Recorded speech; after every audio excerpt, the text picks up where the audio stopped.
약 27년 전이라고 기억됩니다. 제가 부교역자로 섬기던 교회에서 등산을 갔는데 지금 그 산의 이름이 아마도 월악산이라고 기억이 됩니다. 충북 제천에 있는 월악산인데 그때 모든 교들이 함께 가서 산 정상을 등반하게 되었습니다. 그 산의 정상의 높이가 1094m라고 그렇게 기록이 되어져 있습니다. 하지만 저는 거기까지 가서도 등산을 하지 않았습니다.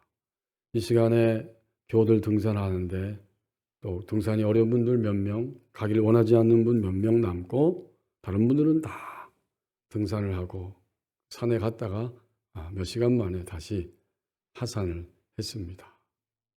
왜 그때 등산을 안 했을까? 이게 저의 관념이 그랬습니다. 등산하는 시간에 여기서 좀 쉬지. 그리고 쉬면서 또 책을 조금 더 읽어야지. 이게 저의 관념이었습니다. 하지만 지금 생각해 보면 그때 정상을 향해서 몸을 움직여서 그 산에 올라갔다 왔어야 한다. 그 산에 올라갔을 때 내 몸의 건강은, 마음의 건강은, 생각은 조금이라도 더 건강해지고 상승했을 텐데 그때는 왜 그렇게 그런 생각을 못했을까? 이러한 후회스러운 마음이 있게 됩니다. 상승하는 것이 우리 삶의 모든 부분의 소원이고 우리는 어떠하든지 밑으로 하강하는 것이 아니라 상승하기를 생각하고 계획하고 몸으로 실천하면서 살아가고 있으실 것입니다. 성경은 우리의 삶의 상승을 오늘 본문을 통해서 말씀하면서 결국 우리의 상승은 믿음의 세계의 상승인데 그 상승하는 장면만 있으면 좋지만 오늘 이사야 선지자를 통해서 보여주고 있는 것처럼 이사야 선지자가 이 64장에서 이렇게 그냥 기도가 아니라 간절히 구하는 이 간구는 백성들의 삶이 분명히 하강 상태에 있었다. 그들의 믿음이 밑으로 떨어진 상태에 있었다라고 하는 사실을 역설적으로 증명해 주는 말씀입니다. 그들의 하강은 무엇이었는가? 이사야서가 66장까지 길게 기록되어져 있는데 앞에 전반부의 39장까지는 하나님이 선지자를 통해서 지금 너희가 비정상적으로 살아가고 있다. 그렇게 되면 너희는 점점 밑으로 하강하게 될 것이고 가장 최악의 하강은 고향 땅에 있지 못하고 바벨론 땅으로 포로되어 사로잡혀 갈 것이다. 그리고 나서 40장에서 마지막 66장까지는 밑에 바닥에 하강하여서 떨어짐으로 희망을 생각할 수 없고 희망을 볼 수도 없고 내가 다시 나의 인생을 위로 올라갈 수 있다고 기대하지도 못하는, 기대할 수도 없는 그 시대를 내다보면서 하나님은 이사야 선지자를 통해서 66장의 긴 말씀을 기록하게 하신 것입니다. 그래서 오늘 여기 64장 1절에 보면 원하건대 주는 하늘을 가르고 강림하시고 라고 말씀합니다. 이 말은 이사야 선지자의 간절한 기도이죠. 지금 하나님의 백성들이 포로되어 갈 것을 이미 직감하고 눈으로 상상하고 그리고 있고 더 나아가서 거기서 70년 동안 붙들려서 살아갈 때 그들의 삶은 저 밑바닥으로 완전히 떨어져 있을 것이 너무나 생생하게 눈앞에 보이기 때문에 그는 그 시대를 향해서 하나님이 오셔야 한다는 강렬한 열망의 기도를 이렇게 표현한 것입니다. 원하건대 주는 하늘을 가르고 강림하시고. 이 세대뿐만이 아니죠.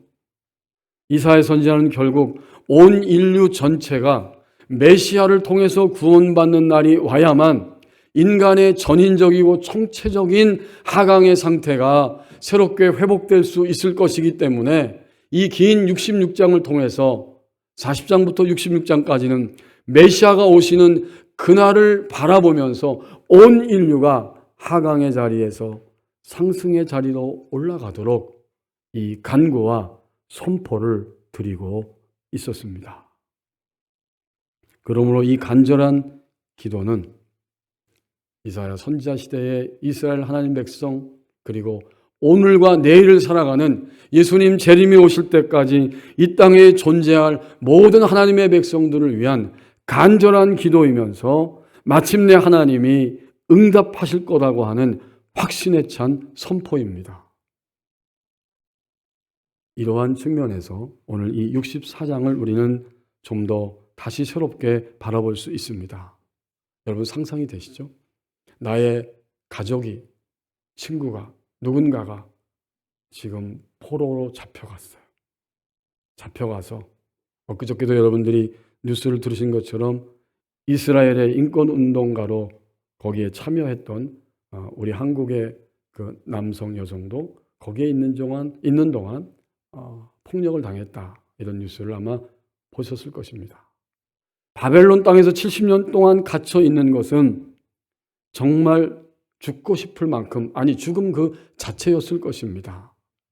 그들은 가장 먼저 이사야 선지자를 통해서 주신 하나님 말씀을 들었다고 하면 우리는 삶의 주도권을 뺏기고 이렇게 억압된 상태로 떨어지지 않았을 텐데 점점 시간이 갑니다.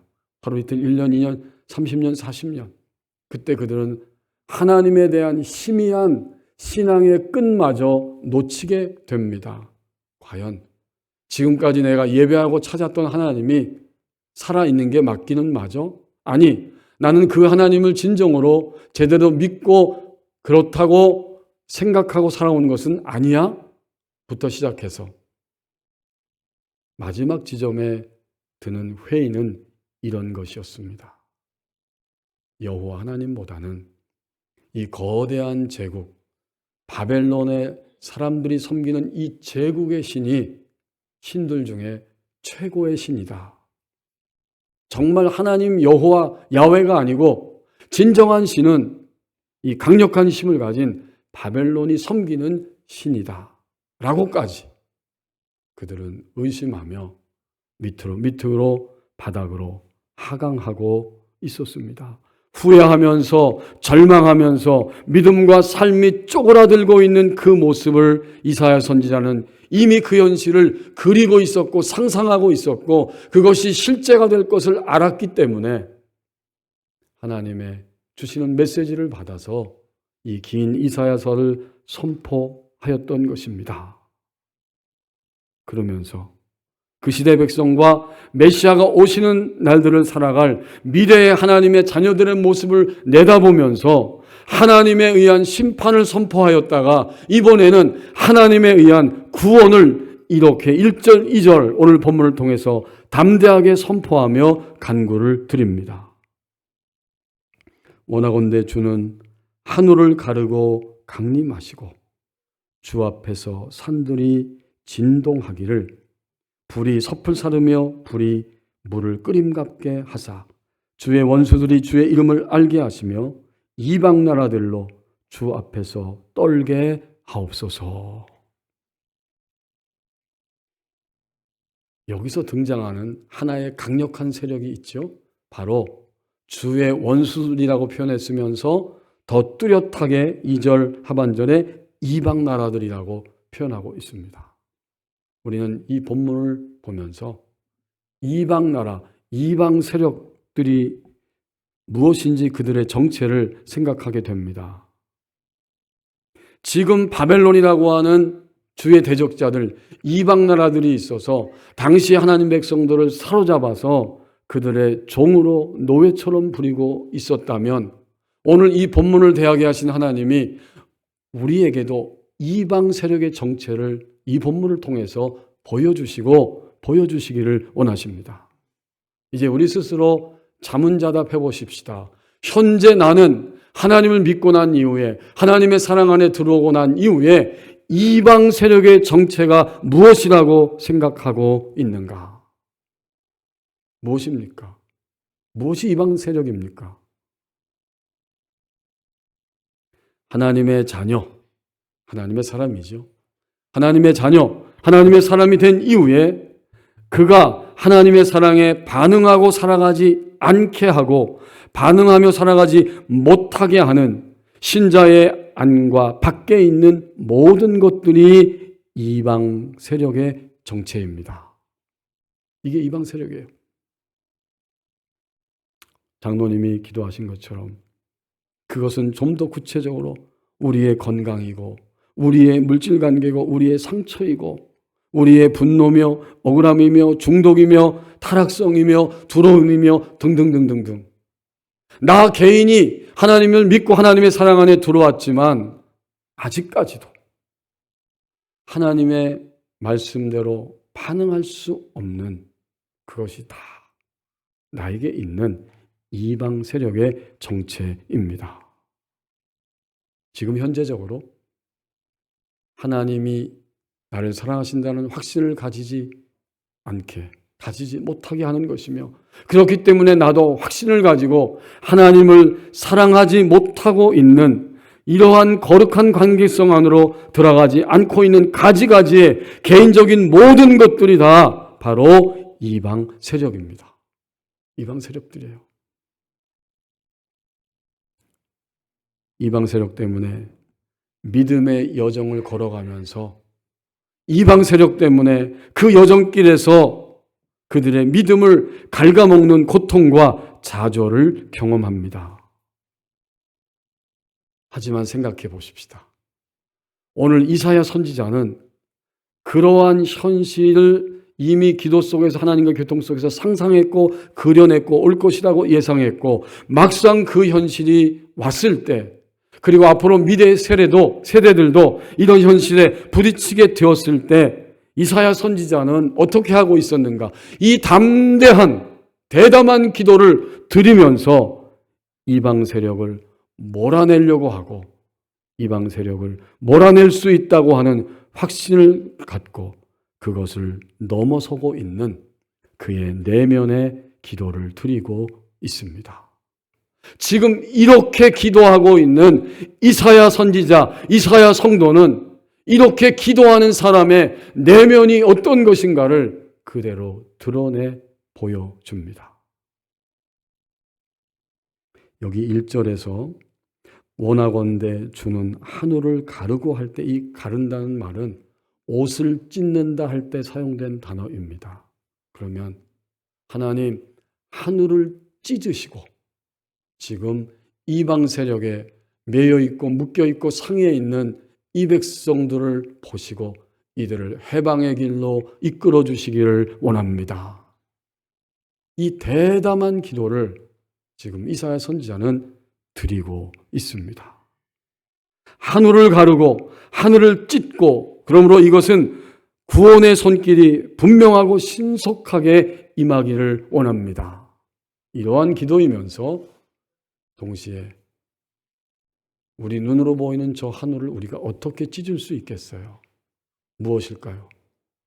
그렇다면 이사야 선지자의 중심은 사방 어디를 둘러보아도 인간의 세계에서는 해답을 기대할 수 없기 때문에 하늘이 갈라져야 하나님이 찾아오셔야 하나님만이 하실 수 있는 것이기 때문에 하나님이 찾아오시기를 원하시고 하나님이 여기에 개입해 주시기를 원합니다.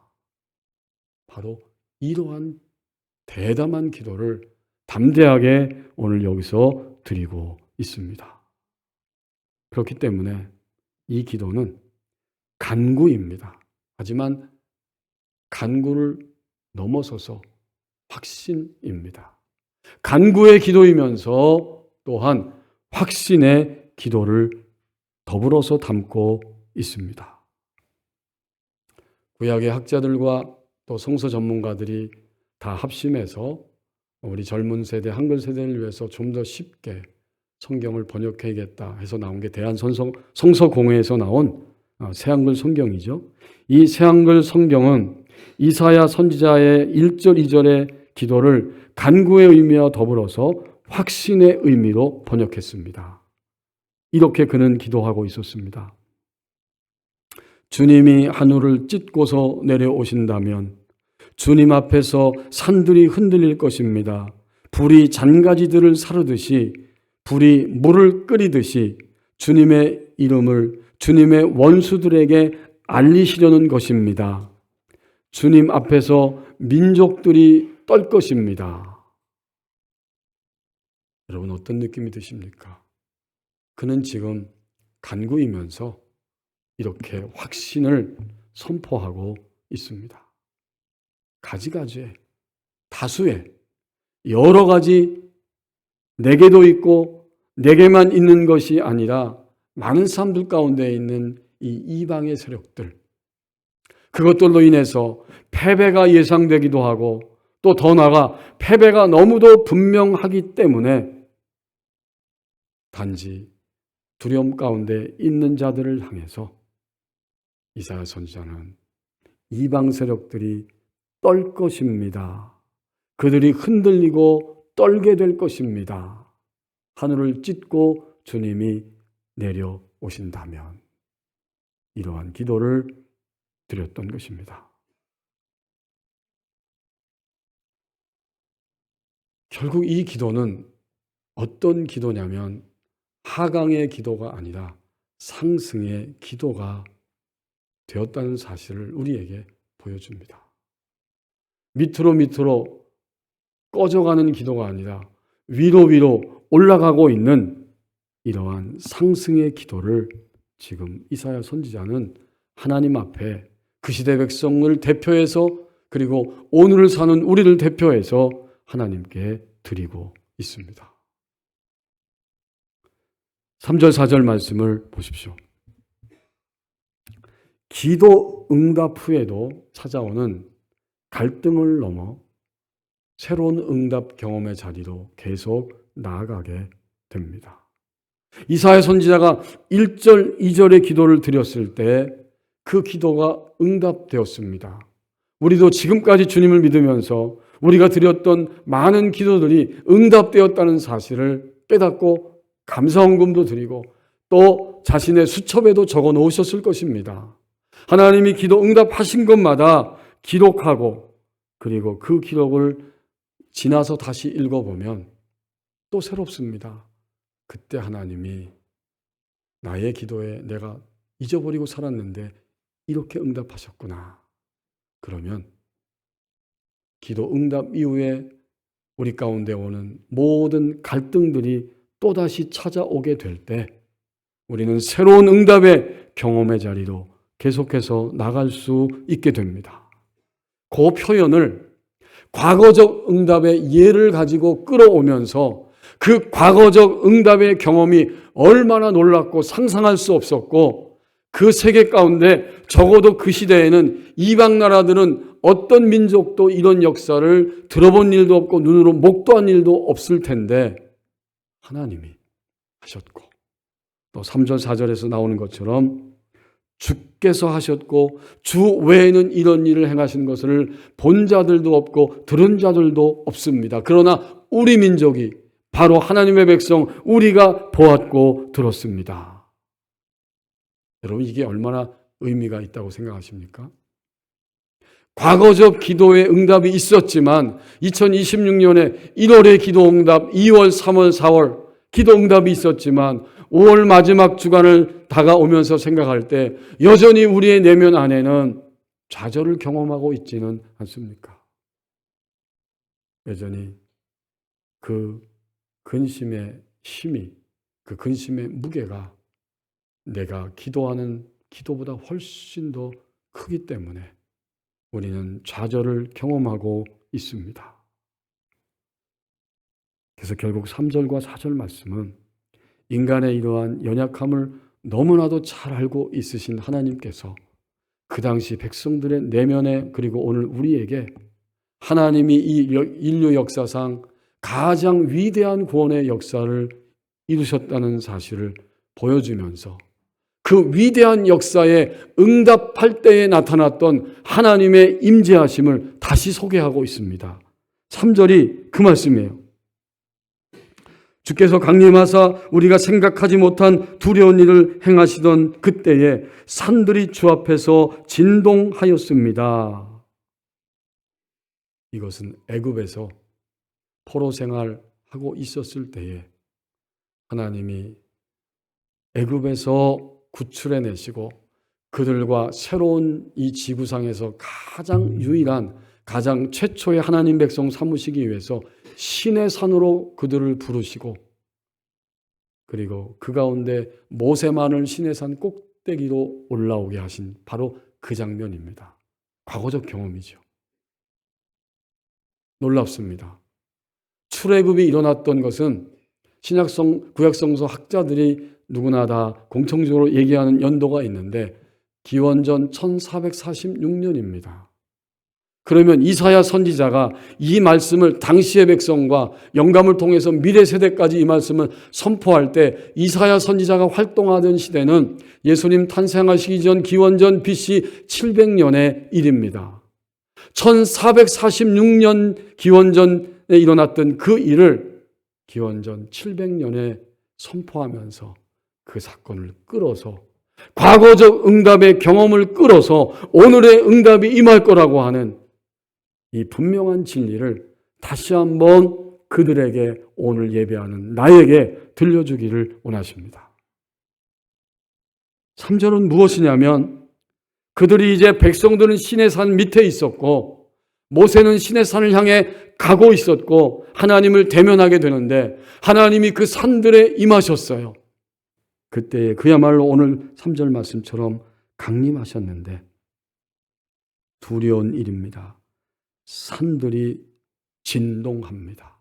백성들은 산 밑에서 그 모습을 보고 여호와 하나님의 두려우심을 알고 머리를 숙이고 무릎을 꿇을 수밖에 없었습니다. 거기에 거룩하시고 유일하신 사랑의 하나님이 찾아오셨고 나는 너를 종되었던 애굽 땅에서 구원한 여호와이니라. 너희는 나의 백성이다. 언약 관계 안으로 돌아갔습니다. 그날 이후로 이스라엘은 언약 백성이에요. 먼저 하나님이 행하신 사건이 있었다는 거죠. 종되었던 애굽 땅에 포로되었던 너희를 해낸 여호와. 그리고 일방적으로 사랑하시고 일방적으로 구원해 주시고 계속적으로 사랑하시고 끊임없이 사랑하시고 마지막까지 사랑할 하나님과의 언약관계 안으로 아무 자격 없는 그들을 끌어다가 하나님의 사랑의 대상으로 삼으셨습니다. 그러면 오늘 3절 4절은 우리의 실체를 보여주십니다. 처음 하나님 백성 되었을 때 기원전 1446년 그리고 오랜 세월이 지나서 기원전 700여 년 되었을 때 이사야 선지자를 통해서 다시 이 말씀을 하신 것을 보면 수없이 주님을 거절하고 수없이 주님을 불신하고 끊임없이 지금 그 현장에서 지금까지도 계속 주님을 믿어드리지 않는 그들을 보시면서 이 말씀을 하고 계시는 하나님의 심장을 우리는 새롭게 느낄 수 있습니다. 오늘 이후 예배하는 저와 우리 교우 여러분, 우리는 혹시 어젯밤까지 좌절하지 않으셨습니까? 어젯밤까지 고통스럽지는 않으셨습니까? 그리고 어젯밤까지 냉랭하지는 않으셨습니까? 주님 믿는 것이 다 그렇고 그런 것이고 인간이 다 그렇고 그런 것이다. 여기까지만 생각하고 그 위로 상승하지 못하는 그런 상태로 어제 저녁을 지내지는 않으셨습니까? 하나님 이 아침에 우리에게 말씀하십니다. 괜찮아. 전혀 괜찮아. 왜요? 주님은 영원토록 우리를 사랑하시기 때문에 정말 괜찮고 다시 예수 그리스도의 십자가의 핏부림을 의지하고 오늘 하나님 아버지 앞에 나올 수 있었고 나오게 되었고 그리고 나와서 오늘의 이 본문 말씀을 다시 과거적 응답의 경험만 있는 것이 아니라 끊임없이 새로운 응답의 경험의 자리로 나가야 한다, 나갈 수 있다고 말씀하시는 하나님의 이 음성이 있기 때문에 우리는 정말 괜찮습니다. 하나님이 이 말씀을 이렇게 우리에게 지금 들려주고 계십니다.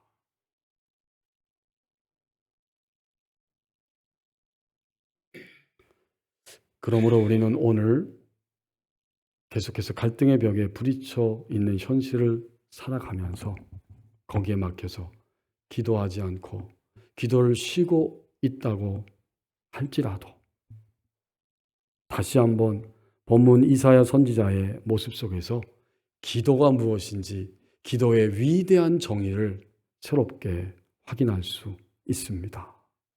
기도가 무엇일까? 하나님께 드리는 그리스도인의 기도는 필터와 같습니다. 곧 거름망이지요. 우리 교우들께서 매일매일 하시는 설거지가 있습니다. 음식을 드시고 당연히 그 식기를 설거지를 하게 됩니다. 그러면 그릇이 깨끗해지고 그 음식 쓰레기들은, 부스러기들은, 남은 것들은 밑으로 내려가는데 거기에는 필터가 있고 거름망이 있습니다. 그럼 이제 설거지가 끝났어요. 그리고 그릇을 제자리에 정돈하십니다. 만약 필터 거름망이 없다면 음식의 부스러기들은 밑으로 내려가서 하수구가 막히게 되고 더 곤란한 일을 만날 수밖에 없을 것입니다. 그러니까 지금 이사야 선지자 시대 백성들은 곤란한 일 속에 사는 거예요. 하수구가 막힌 것처럼 꽉 막혀서 답답하고 힘들고 고통스럽습니다. 여러분, 누구의 핑계라고 생각해서는 안 됩니다. 나 자신 때문입니다. 제 자신 때문에 정말 그렇습니다. 이것을 우리는 인정할 때에 새로운 기도의 자리로, 응답의 자리로 나가게 됩니다. 하수구가 막히지 않도록 그 필터 거름망이 음식, 부스러기들을 막아줍니다. 그러니까 절망의 자리에, 캄캄함의 자리에서 유일하게 이런 기도를 드리고 있는 이사야 선지자만큼은 결코 좌절하거나 넘어지거나 회의 가운데 떨어지지 않았고, 그래서 그는 다시 일어서서 이 담대함의 간구를 드립니다.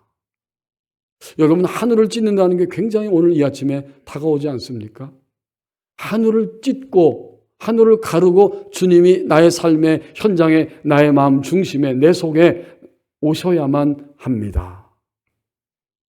그때 그 기도는 필터가 되어서 우리의 부패함, 우리의 거짓됨, 우리의 절망감, 악한 영의 공격과 속임수, 이런 것들에 의해 침해당하지 않고 그 기도 때문에, 기도라고 하는 필터와 거름망 때문에 우리는 다시 하나님의 백성의 자리에 온전하게 세워질 수 있습니다. 자, 기도가 필터와 같다는 사실을 우리는 분명히 깨달았다면 그 반대의 의미도 다시 깨닫게 됩니다. 지금까지 내가 왜 전심으로 기도하지 못하며, 그리고 나에게 일어나는 모든 일 전부를 하나님 앞에 들고 나가서 기도하며 주님의 응답을 기다리고 확인하지 않았던가? 바꿔 말하면 성도의 기도가 없을 때와 성도의 기도가 적을 때에 일어나는 현실을 우리는 깨달을 수 있습니다. 그게 뭘까요? 첫 번째, 다른 사람은 몰라도 주님 사랑 안에 들어온 날부터 성도의 기도가 없을 때, 적을 때 어떻게 될 것인가? 내면의 죽음을 가지고 생활하게 됩니다. 분명하죠. 주님 믿지만, 예배 자리에도 오지만, 봉사도 하지만, 심지어 이것저것도 하지만 내면의 죽음의 부분을 지닌 채 생활하게 됩니다. 생각에서, 마음에서 눌리는 것이 따라오게 되고 지속적으로 속임을 당하고, 그리고 결국 흐름이 막힌 것처럼 하나님의 이 호흡, 하나님의 사랑의 호흡, 이것이 우리 안에 느껴지지 않고 감지되지 않기 때문에 질식된 상태로 우리는 살아가게 됩니다. 이게 바로 내면의 죽음을 가지고 사는 모습이죠. 이것이 더 발전되면 어떻게 될까요? 내면의 죽음을 가지고 생활하면 그 다음부터 따라오는 결과는 무엇이냐면 언어의 죽음을 가지고 살아옵니다. 내면에서 나오는 게 우리의 언어예요. 내면이 죽었기 때문에 나오는 언어마다 죽음의 언어를 가져옵니다. 그 언어는 나를 죽이고 상대방도 죽이는 거예요. 내가 나를 죽인 것 알고도 죽이고 모르고도 죽여요. 그런데 상대방을 죽일 때도 똑같은 언어예요. 이 말하면 너 죽을 것 같으니까 내가 이 말을 하는 거야 라고 그러한 악감정을 통해서 죽음의 언어를 상대방에게 쏟아놓게 됩니다. 계획적인 거죠. 말하자면 차도살인입니다. 계획적 살인이죠. 이 말이. 그리고 더 답답하고 똑같이 안타까운 것은 이 말이 상대방을 죽인다는 것조차 모르고 죽음의 언어를 쏟아내는 것입니다.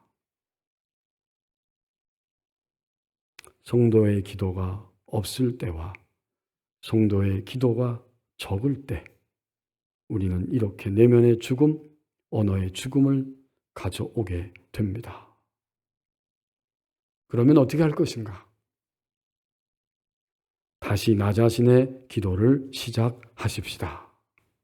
나 자신의 기도를 누가 나를 위해서 해주는 기도도 감사하지만 나 자신을 내가 가장 그래도 나의 내면을 알기 때문에 나 자신의 기도를 다시 나 자신의 기도를 시작하라. 그래서 우리는 3절과 4절을 새롭게 보게 됩니다. 이미 기도 응답을 경험했지만 그 이후에도 또다시 찾아오는 이 갈등 앞에 부딪히게 될 때 주께서 강림하사 우리가 생각하지 못한 두려운 일을 행하시고 그때의 산들이 주 앞에서 진동하였습니다 라는 과거적 응답을 끌어오면서 4절은 또 이렇게 다시 한번 강조합니다. 주님 외에는 자기를 앙망하는 자를 위하여 이런 일을 행한 신을 옛부터 들은 자도 없고 귀로 들은 자도 결코 없고 눈으로 본 자도 없었나이다. 결국 이사야 성도는 지금 이 말씀을 선포할 때 그는 기도의 자리에 있었다는 것이죠. 그래서 다시 과거적 기도의 응답을 끌어오면서 오늘의 기도의 응답이 있다는 사실을 그 백성들에게 선포할 수 있었습니다. 새한글 성경은 4절을 이렇게 번역했습니다. 오래전부터 사람들은 듣지 못했습니다. 귀 기울이지 못했습니다. 주님 말고는 다른 신을 그 어떤 눈도 본 적이 없습니다. 자신을 기다리는 사람을 위해 일하는 신을 본 적이 없습니다. 요 마지막 부분의 문장이 이 4절, 오늘 본문 4절 첫 부분의 말을 이렇게 번역한 거죠. 주 외에는 자기를 앙망하는 자를 위하여 이런 일을 행한 신, 이것을 이렇게 번역한 것입니다. 자신을 기다리는 사람을 위해 일하시는 신을 본 적이 없습니다.